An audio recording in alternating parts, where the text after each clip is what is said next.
Today's guest on the Nailed It Show runs one of the largest roofing companies in the United States, and she is not the owner. So this episode might interest you if you are an owner and you're looking to elevate and have someone else run your company, or if you are in a leadership position in a company and you're looking to level up your leadership so that you can have more of an ownership position inside the company. I met Michelle Boykin at the International Roofing Expo in Dallas last month and really hit it off. We were standing outside a sushi restaurant, just kind of chatting and talking about business and EOS and all these things. So I was excited that she made the time for us in her very busy schedule to hop on the podcast and share some of her experience, some of her personal life, some of her why, how she runs a company with 200 employees, give or take, depending on the season.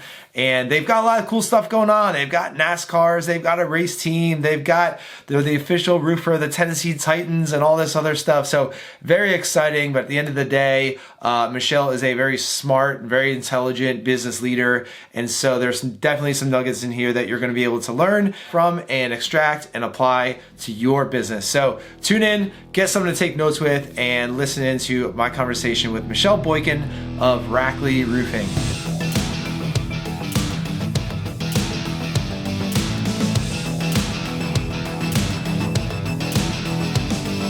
All right, Michelle, how's it going today? How are you? I'm great. How are you?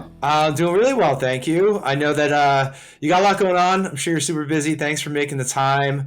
I'm really excited to get you on here after having met at IRE last month, I guess. Yeah, thanks for having me. Yeah. We geeked out a little bit outside after IRE, and we were talking about EOS and business and all sorts of things like that. And I thought it would be really cool to have you on and kind of talk about that relationship between you and Curtis, the owner, and kind of how that works. So we'll dig into that. But do you want to give the audience a little bit of a background as to about you, Rackley Roofing, your role, and everything like that? Yeah. So my current role is Chief Operating Officer at Rackley Roofing.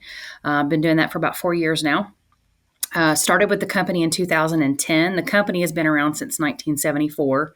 We're in our third stage of ownership, and none of it has been like family passed down. It's been purchase to purchase.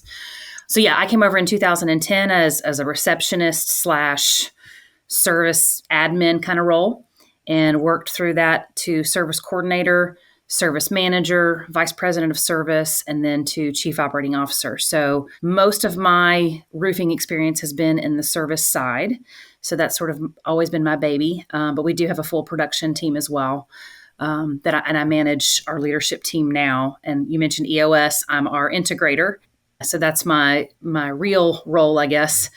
But yeah, so I manage our leadership team, which includes, service, production, finance, all those pieces. Wow. So you're running the show there, huh? Trying to. Okay. So Curtis Sutton is the owner. So he's the visionary. What are his roles in the company right now?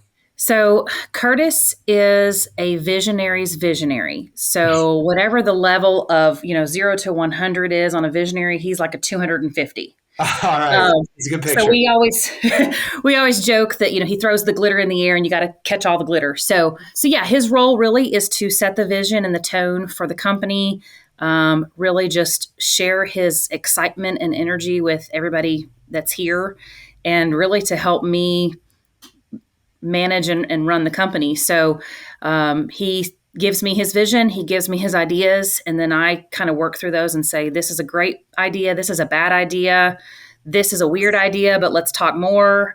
We just kind of work through all those. All right. It's probably the weird ideas that end up getting, some traction, like once you kind of work through them a little bit, huh?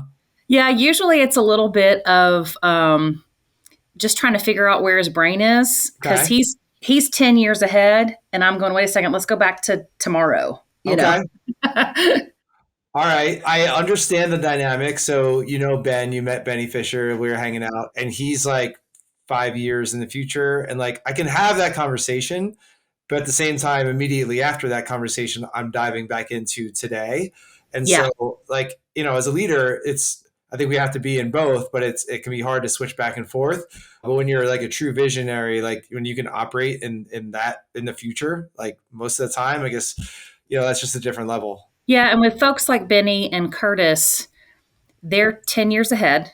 And so they do have that vision. And a lot of times there's an immediate, like, well, it's just an easy button. And all of a sudden we're there.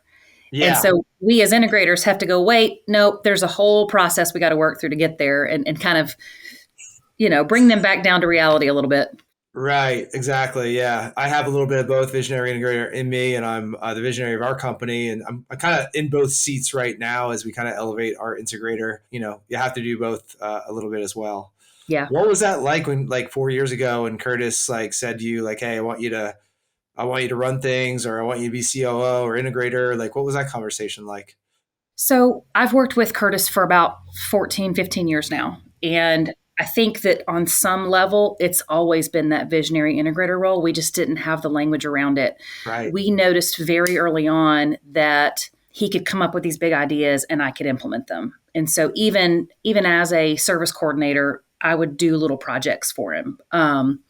Or we would go, hey, we want to move the business here, and I would help out in whatever capacity. So I think that's part of the reason that I've been able to grow quickly within the company is because we had already had that fine tuned. So really, when we started using EOS, it all started to make sense, right? You read Rocket Fuel and you go, oh my gosh, we've been doing this for forever. So yeah, I think that on some level, we always had been doing that. I think adding the piece of managing the leadership team was the bigger conversation because I'm a perfectionist. I want to know every bit and piece of what I'm managing. And I don't know production as well as I do service. And so managing somebody over that piece was hard for me. So learning, no, it's more about leading the person than it is about knowing how to install this type of material. And so that was more of the conversation. Okay. How did you make that leadership transition, like that mindset of like, okay, I'm going to have to accept that I don't know all the details and just focus on leadership? I think I still deal with it on a daily, day-to-day basis. It just depends on what's going on. I have to step back and say, wait a second, this is not important for you to do your role. I think also just listening and spending time with everybody to learn a little bit has been helpful. So asking questions, digging deep, I think that just helps. Okay. Yeah, I can see that. Yeah, there are certain things in our company that I know, like, as an owner, been doing it for 10 years. There's a lot of things that I knew every in and out of, and now like I don't. And that's kind of a weird feeling, but Yeah. it's necessary, to Yeah. not know certain things. So we went into your role a little bit. That's really cool. What's give people like a picture of Rackley Roofing? You guys mostly commercial, like what's where you at, what's your focus, that sort of thing. So we are located in Tennessee. We finished out the year last year at about 50 million, and we're on pace to be at about 73, 74 million this year. We service most of the state of Tennessee. If you're familiar with Tennessee, it's sort of cut into three areas. You've got West Tennessee, Middle Tennessee, and East. We Okay. focus mainly on Middle Tennessee and East Tennessee. So we've got 5 offices across that area. We employ around 200 folks. That number will change a little bit, but we do self-perform. So, a different model than what a lot of people are running to now with the subcontracting world.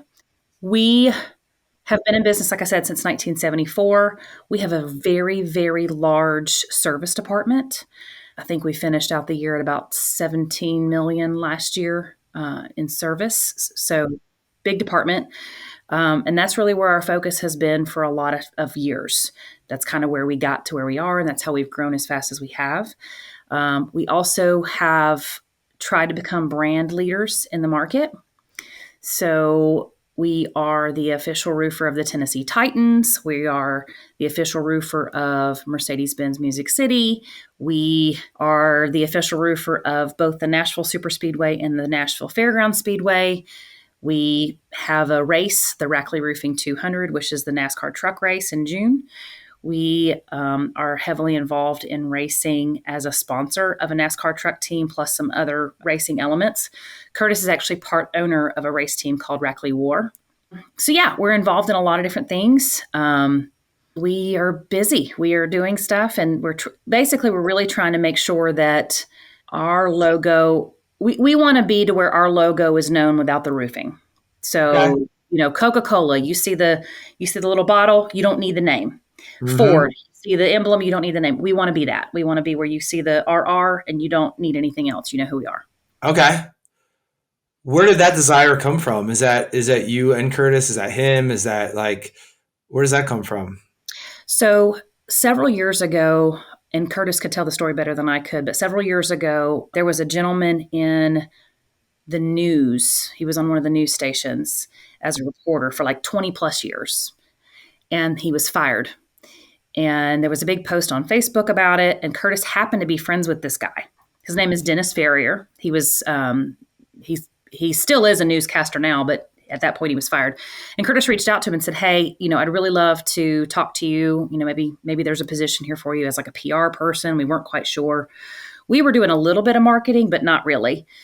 And met with him, and he said, "How do people know how to find you?" And we're like, "Well, they just call." And he says, "Yeah, but how do they know who you are? How do they know how good you are, how great you are?" And I'm like, "Well, our service, we're great." And he said, "Well, that's wonderful, but how do they know how good you are unless you tell them? How do your employees know how great you are unless you tell them?" And that was sort of the mind blown moment of, oh, we really should be telling people what's going on with us, what we have going on, all that sort of thing. So that was really the impetus of that. We changed our logo a little bit. It was funny. It used to be like our logo right now kind of looks like a transformer. I would say it looks like Optimus Prime if you kind of look at it. It's got the two R's, but they're kind of boxy with the roof on the top. See that. Let's see. Yeah, there it is. It used to be more rounded, and to me, it kind of looked like the Superman logo almost. It had sort of that rounded feel to it. And so we cleaned up the logo. And it was funny. We saw it. It was like, oh, it kind of looks like a transformer. Transforming the industry. All right, guys, I want to dive in for a second and really underscore what Michelle was just talking about. So she was talking about the intentional focus they have on their brand, the way that they are positioning their company in their market and really in the roofing industry overall, and how that was an intentional decision to really stand out and differentiate and have the company stand for something more than just roofing. And no matter what market you're in, if you're in Middle Tennessee, if you're in Dallas, if you're in Northwest Iowa, whatever, wherever you are, there's competitors, right? There's not just other roofing companies, but there are other companies and other marketing messages that are competing for the same eyeballs and the same attention as our market, right? So we need to tell our story. We need to stand out. We need to differentiate. So how are you doing that? Okay. It's not just the logo. It's not just the way you wrap your trucks. It's the story that you tell, right? It's the why, the purpose behind what you do, and sharing that out with your market. So just like Michelle talked about, they are, a larger roofing company than maybe most that are listening to this. However, doesn't matter what size you are, okay? If you're a startup roofing company, whatever it is, you can implement some of the things that Michelle is talking about. The earlier, the better, right? Because facts tell and stories sell. And we really need to find a way to consistently differentiate and stand out and cut through the noise and get people attached to our story and our brand and our mission, not only to attract customers, but to attract people to join our mission. Those team members are going to say, hey, you guys got some cool stuff going on. I want to join you guys. All right. So I just really want to underscore the importance of what Michelle talked about. We could have done an entire episode on just that and all the things they have going on. But make sure that you're putting intentional focus on how you want to position yourself in your market. And if you need help with that, of course, head on over to contractordynamics.com, get in touch with us, schedule a call, and we'll be happy to share some tips with you on how you can do that. All right, back to Michelle. So that kind of became our tagline, which we then used in commercials. We started doing television commercials in 2020 when advertisers were pulling out of the market. We decided to double down and go in. And the very first television commercial that we ran is me on a roof. And I basically say, as a leader in the roofing industry, we don't measure roofs by, how fast or how cheap they can be installed. We measure it by the quality of the company, the quality of the people, the safety, all those pieces of it. And we wanted to really send a message because it was kind of a yucky time. And so we were trying to come up with what to do. And at the end of it, I made a statement, and we've cleaned it up since, but it was, if you want to change the world, change it one roof at a time. And we sort of played off that transforming the industry thing. And so that's become the tagline for all of our commercials since. So at the end of every commercial, you'll see me kind of put my hands up and go, if you want to change the world, change it. So we've sort of played around with those words a little bit. Yeah, that's awesome. I remember you guys showing me that commercial on your phone. That was cool. And I love that it's bigger than just, just about a roof. So, and I see that on your website, big and bold when you first get there, rackleyroofing.com, transforming the roofing industry. Like, what does that mean to you guys? Well, for me, it means a lot. I'm a woman, and to be in an executive level position as a woman in roofing is big because we still are a male dominated industry. Yeah. And when I came to Rackley, I was the three of three women Okay. that worked here. We now have probably 30 women out of that 200. Okay. So we still have a ways to go, but we're making a difference. Yeah. And so for us, it means that. It means, bringing women, bringing diversity into the industry. It means changing what roofing looks like or what people perceive. A lot of times there's the thought process that, roofers are just old drunk white men or roofers are just all Hispanic. There's sort of that, depending on what part of the country you live in, it's sort of that demographic. And we say, no, Yep. anybody can be a roofer. Anybody can be a roofer. And there's a great lucrative, goal that you can have in life as a roofer. And, so sort of changing what that means and what that looks like and really elevating the respect level in roofing and elevating what it means to be in roofing. And I imagine as a team of like 200 and growing that like that's important to make sure that you're painting that picture for, recruiting and attracting those people that might not see roofing as like a lucrative career Absolutely. or, any career option. Okay. Yeah. Yeah, it's interesting. Like I grew up in construction here in New Jersey, and then we've been focused on roofing as a company for I guess the last 5 years. And I never like knew how big of an industry it was. And I think now, like even when I, tell like family and friends, like yeah, we're really focused on the roofing industry. Like I can tell they probably don't understand why. It's just like a bunch of chucks in a truck, slinging hammers and all that. But it really is like this super entrepreneurial like industry. It's awesome. I love it. It's very unique in my opinion. So yeah, I don't think a lot of people understand that. And you're involved in beyond just Rackley Roofing. Like you're involved in a lot. I was checking out some articles on Roofing Contractor Magazine. You won an award last year. You are in NWIR, National Women in Roofing, a local peer group, I believe. Can you talk about some of those things and why? I'm sure you got a full plate running a company of 200 plus people, give or take. Why is it important to you to commit time and energy into those other avenues? Yeah. So I just finished being the chair of National Women in Roofing. So I'm the past chair. So I did get to get a little bit off my plate there. And I won the World Award, which is Woman of Roofing Leadership Distinction last year. Congrats. Yeah, I saw that. Yeah. I mean, it's awesome. And it sounds, I think, even better because it's World Award. That's like, yeah. And that's through National Women in Roofing. We, as a company, won the 2022 Roofing Contractor of the Year as the Commercial Roofer of the Year, which was it's like the Super Bowl of roofing. Yeah. So we were really excited about that. I'm involved. I'm the president of Crew Nashville, which is Commercial Real Estate Women. I'm involved in, we have a peer group that we're a part of. It's called ESE. Don't ask me what that stands for. I should know that, but I don't. But it's a peer group of non-competing roofing contractors across the country. And so we meet about 4 times a year in person, and then we do some Zoom calls in between that. And we really just talk about best practices, or here's an issue that I'm dealing with, do you have any, suggestions or advice? And so it's been a really great group to lean on. But the reason why I think it's important to be involved in those sorts of things is it expands your mind. It expands sort of your expertise. So I have a group of people that I can lean on across the country, down the road, that can help me and help Rackley. And I can do the same for others. And so it's giving back to the community. It's showing that we care about more than just the bottom dollar at the end of the day. one of the things that I love about crew that I'm involved in is it was 2014. I joined in 2014. They actually sat us all down. They had not allowed any vendors in the group. It was all property managers and brokers. And they sat us, there were 5 of us that they sat down and they said, listen, we're allowing 5 vendors in at this point. And I don't know, it was probably 100 members at that time, so 5%. And this is not an organization where you're going to come in and you're going to try and, beat everybody up for their business. Don't come to the events with your business cards and you're shoving it in people's faces. This is really about elevating the commercial real estate industry.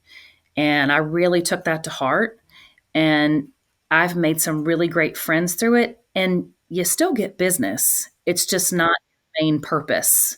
Right. And we've seen just some tremendous, tremendous things from being part of that group and the other ones as well. So I think that everything has an ROI, but you can't walk in with it hoping to see the ROI today. And you can't go in with like a salesperson mentality. Yeah, totally. I'm a member of several groups as well, and hop on planes to go meet up with people and things like that. And like you can immediately sniff out the people that are they're there to sell and just collect business cards. Like Benny calls it commission breath. Like you can smell it a mile away. I like that. But you're right. Like you build those relationships and you genuinely help people. Like it's human nature. You just help people, and if you get business from it, great. But maybe you'll get other introductions, or you're able to introduce other people, or invitations to go speak, or whatever it might be. Like just have a bigger impact than just like our little bubble. And it can be really hard because the ROI is not very. You don't see that ROI maybe ever. Maybe for a long time. And I think that so many people running companies, like we're so focused on the day to day, and it's hard to like pick our heads up and say, hey, I'm going to go hop on a plane, or I'm going to go invest my time into this thing. Like, I'm not sure what the ROI is going to be or what the benefit is going to be, but I just got to have some faith that like I'm going to connect with like-minded people and good things are going to happen. Right. Absolutely. Yeah. I wanted to touch on the fact that you guys do so much commercial work, the fact that you guys do so much service work. And I know there's a lot of like contractors listening to this. A lot of roofers are like, man, I want to do more commercial, right? You hear that all the time. You could write this could be a whole series of episodes on how to get commercial work. But like, if you could sum it up into like, I know there's no secret sauce. You guys been in business since 1974. So longevity plays a big part into it, I'm sure. But like, what would you recommend to someone who's like, yeah, I want to start doing more commercial? Like you got any tips there? So I've only ever really been involved in commercial. But when I came over to Rackley, we had one service crew, and they really weren't a service crew. They were just kind of servicing the warranty work that Rackley had. So we grew that service division from the ground up. Okay. So I would say that to anybody that's looking to grow their service division or that's looking to move into a commercial space, you have to have a service division. You cannot just be a roofer. You can't just do installs. If you do, you're losing out on so much, and you're really doing yourself a disservice. And when you're looking at service itself, there's plenty of folks out there that you can learn from that have, learn service this way, learn service that way. Customer service is the most important piece of that. And I know that sounds really kind of generic, but it's so true. Show up when you say you're going to show up. Answer your phones. Call people back. Respond to emails, all those things that you think are just like really easy and simple, but so many people can't do it. Just the bar is set really low. I know, Michelle. I'm just laughing. It's like, dude, it's 2023. It's like, okay, your secret sauce is for a $73 million company is answer the phone, be polite, show up on time, respond to emails, like serve your customers, right? Like that's it's crazy. So we've always sort of had the idea like, let's be the Chick-fil-A of roofing, right? Because anybody that goes Chick-fil-A, even if you're not a Christian, it's like, well, if my order was wrong, it's because God didn't want me to eat that other thing, right? It's just sort of the running joke because their customer service is so great. You want to go there just because you're going to hear my pleasure. You know that they're going to give you 15 sauces. Like they're just awesome, right? And so if you can take that and put it into roofing, it makes sense. And then you get to where you go somewhere, like to a McDonald's or to a KFC or whatever. And you're like, gosh, this customer service is terrible. You start to Yeah. see that bar yourself, and then you go, well, I need to do that in my own business, right? Yeah, totally. We were at In-N-Out Burger last week in Arizona, and took our kids for the first time. And like, we don't really eat fast food, but that was a treat. And like, it's such a well-oiled machine, and Yeah, it was like an exciting experience to be there, and like everyone's like, it's like just super clean and like neat, and like it's just friendly, and like what an amazing experience. And that's better, we're a marketing training company, so like we help companies do marketing and all that, but I always say like your best marketing that you can do is to provide an amazing experience for your clients, right? To create those raving fans that are going to tell people they're going to keep coming back. Like, that's the best marketing that you can ever do, is to invest in that. absolutely. We were actually at a ribbon cutting ceremony last night for a roof that we had installed. And the owner was giving a speech about just, thanks to everybody, thanks to the architect, thanks to this person, thanks to that person. And he got to us and he stopped and he said, I've been doing business with Rackley for 25 years and I love them and they're fabulous. And, you never know how important your roofer is until you have a roof leak. And everybody kind of laughed, but I'm going, how much do I need to pay you for this advertisement that you just gave us to all these people in the community? Like, holy cow. Yeah, like they're not going to call anyone else for now on. Right. Like, wow, that's awesome. Good work. Thank you. What motivates you to do everything? I mean, to run this company, to work. I'm sure you work extremely hard. I'm sure you carry a lot of, a decent amount of stress. Although you carry it well, you don't look stressed. You do a lot of things. You're traveling and all this stuff. Like, what drives you? I think I've always been driven. I'm an only child. Well, I'm sorry, I'm not an only child. I was an only child until I was 9, and now I'm the oldest child. So I'm the only child between my parents, and then I've got some half siblings. So I've sort of always carried that oldest child.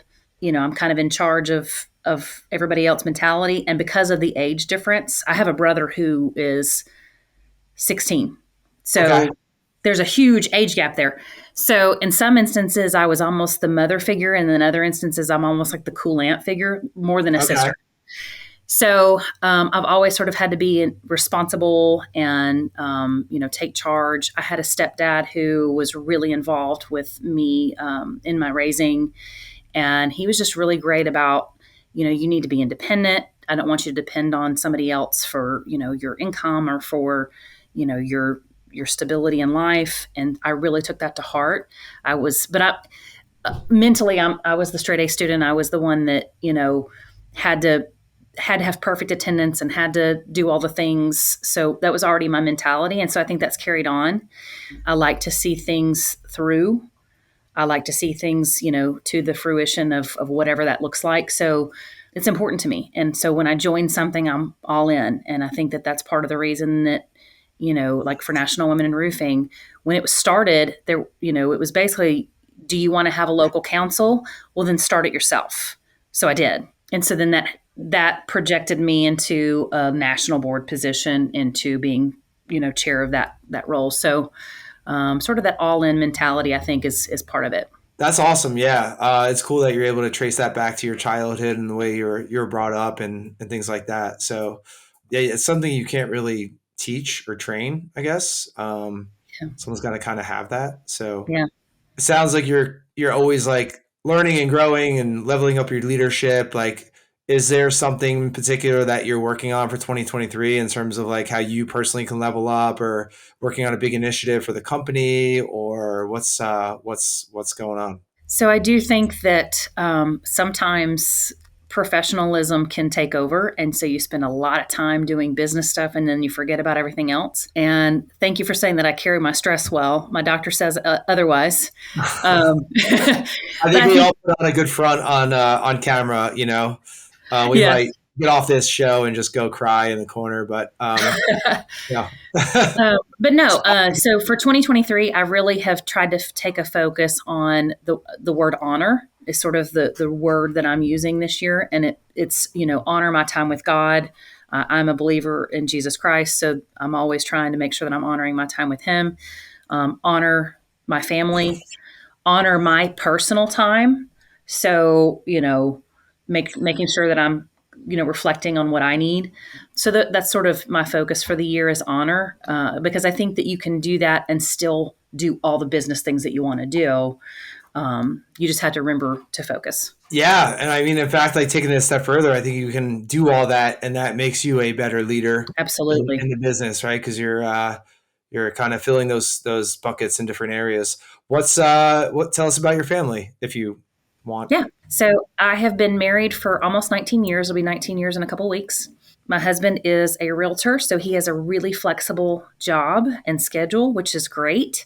I have two boys. One is 15 years old and the other is 8 years old. So we do all the sports, Uh huh. uh, baseball, football, basketball, you name it. My son's team actually won the state championship in football last year. So we were super excited. Wow. And he got this gigantic ring for his hand. It's the size of his hand. But yeah, we're super excited for that. They're great students. They do well in school. I couldn't be prouder. Just love them to death. So yeah, it's great. Cool. So yeah, I want to jump into a lightning round. If you have a few minutes, a few quick questions, have some Sure. fun. But before we jump into that, Michelle, anything else you want to share that we didn't cover? Just want to share I, anything that you think is valuable. so we are pretty open book. We'll share anything with anybody. So if anybody is interested in learning more about Rackley or wanting to figure out how to grow their service department or anything like that, they can reach out to me and we'll set something up and then come visit our shop. They can ask whatever questions they want to ask. Like I said, we're an open book. We probably have about 6 or 8 contractors that come visit us a year just to, learn. Wow, Yeah. that's awesome. What an invitation. Yeah. Very cool. I would love to stop by if I ever find my way to Tennessee again. Yeah. Come on. Actually, our integrator lives in Memphis. I don't know. You guys are in the Nashville area, right? Central ish. Yeah. We don't do a lot of work. If you were doing work in Memphis, it's usually a favor for somebody. Gotcha. Okay, It's a cool. drive. Yeah. Well, that's awesome. That's really generous of you. So thanks for sharing that. We'll include all your info below. So yeah, I'd like to have a little lightning round, have some fun to kind of wrap it up, bring in a personal touch to all this business talk. So I assume you're a reader. What book are you currently reading? I am currently rereading The Six Types of Working Genius by Patrick Lencioni. Yes. Isn't that a new book? It is. And you're I already rereading it? so I read the book, and then if it really, really intrigues me, which everything about Patrick Lencioni, I've probably read 3 or 4 times at least. Yes, I love him. I reread it so that I can kind of pick up the notes that I didn't pick up the first time. All right, I love that. I love Lencioni, and I am a big fan of rereading books as well because I know there's people out there that are like, I want to read 52 books in a year, and I can do that, but I'd rather implement the ones that I am reading. So Right. Yeah. that's cool. Yeah, Lencioni is on my like. I want to have him speak at one of our events someday. That's kind of an aspirational thing. I think he's awesome. Do you have a morning routine? If so, what is it? I do. So I drink coffee, usually just in the mornings. And so while I'm drinking coffee, I usually do some sort of Bible study. Usually I'll just read a few passages from wherever I am in the Bible, and then I'll go into either Psalms or Proverbs and read something there. Okay, love it. Yeah, pretty much every successful person I know like starts their day off with some kind of intentional something or other. It's not just like wake up and check email. So Yeah. I like hearing that. What is your next travel destination? So I actually just came back. I was in the Grand Cayman last week. So Nice. I won't be traveling anywhere super fancy soon, but I think I'm going to be in Chicago in a couple months, maybe. I get to tour the Oracle facility there. Oracle, like the software company? Yeah. For what? For what? What's that for? So I'm part of RT3, which is Roofing Technology Think Tank. Oh, I am too, but I'm not active at all. Well, I should well, you be. should you should be because you could come with us. I know. So Yeah. Yeah. we tour Um, cool places. yeah. You got, they had the thing in DC last week, right? Yeah. You might have been away. Interesting. Okay, I got to get involved. I mean, I see all the emails, and I pay, but I just don't do anything. So that's on me. All right, maybe I'll see you out there. Yeah. So what are you doing on well, maybe I know the answer already because we already talked about family, but what is Michelle doing on a free Saturday? I am Usually at a ball field of some sort, watching some sort of ball game or practice or, something like that. If I'm truly free, I'm probably not getting out of my pajamas at all. Okay. So cool. I know the ball field thing. I look forward to it. I love it. It's a lot of fun. And you mentioned like people coming out to check out Rackley Roofing and all that. How can people connect with you? Kind of follow your journey or content or anything like that? I would say probably LinkedIn is the best way to connect with me. I tend to keep my Facebook more, family, personal, friends and stuff. So I don't just friend anybody on that. Facebook's probably the best way to reach me. LinkedIn. Yeah. And you were super responsive on LinkedIn when I reached out. So awesome stuff. I feel like I'm talking to royalty, like world award winning commercial contractor of the year. And you've got a lot going on. So thank you so much again, Michelle. I really appreciate you investing the time with our audience and sharing your experience and insights. Yeah, thank you. All right, there you have it. The Chick-fil-A of roofing companies, the award-winning Michelle Boykin, the award-winning Rackley Roofing. Man, they have so much cool stuff going on. I am very tempted to put it in my calendar to head on down there and take Michelle up on her offer to visit the office and the facility and kind of learn from them. So I hope to do that someday, but hope you guys got some good nuggets out of this. As you can tell by the way Michelle talks, she's a very focused, very driven leader, very inspiring to someone like myself, and hopefully it's you guys as well. So thank you for tuning in. I would appreciate if you could share this episode out with someone on your team, your spouse, your business partner, share it on social media. I think that someone that has done so much good and has impacted so many people and has selflessly given herself to so many different causes and organizations and to the industry deserves to get the word out there and to spread the word about Michelle and the things that she was sharing and Rackley Roofing and all the positivity they have going on. So share that out. Don't be shy. Thanks for tuning in, and I'll see you next time.